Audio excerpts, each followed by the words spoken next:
السلام علیکم دوستانو. پی سی ایل کې حضرت الله عزازی د پېښور زلمي لوبډلې واخیستې. د پاکستان سوپر لیګ دوم پړاو 2022 کال سیالۍ لپاره همدا مهال د ډراپ سیالۍ روانې دي چې د افغانستان چټک توپوهونکی حضرت الله عزازی پکې د پېښور زلمي لوبډلې واخیستې. حضرت الله عزازی د پېښور زلمي لوبډلې په پلانټینیم کټګورۍ کې واخیستې.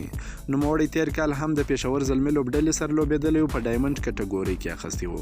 هغه د پاکستان سوپر لیګ په تیر پړاو کې د پېښور زلمي لوبډلې لپاره په وروستیو څو لوبو کې پرلپسې زبردست توپوهنې ترسره کړې وې او لوبې یې هم ورته ګټلې وې. د پېښور زلمي لوبډلې مالک جاوید افریدي هم حضرت الله عزازی ته هرکلی ویلی دی. د هغه له اخیستو وروسته یې په ټویټر کې یو ټویټ کړی دی. جاوید افریدي په خپل ټویټ کې حضرت الله عزازی منشن کړی دی او ورته یې لیکلي دي په خیر راغلی عزازی جانه. حضرت الله عزازی هم هغه ټویټ ریټویټ کړی دی او مننه یې ترې کړې ده.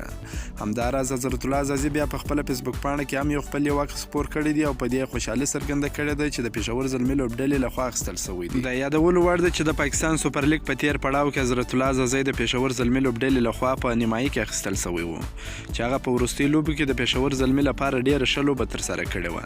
که مو دا ویډیو خوښه سوې ویډیو در سره لایک کړئ، که په دې چینل کې نوی یاست د چینل هم در سره سبسکرایب کړئ. د نور تازه معلوماتو لپاره هم زموږ سره اوسئ. تر بلې ویډیو پورې د الله په امان.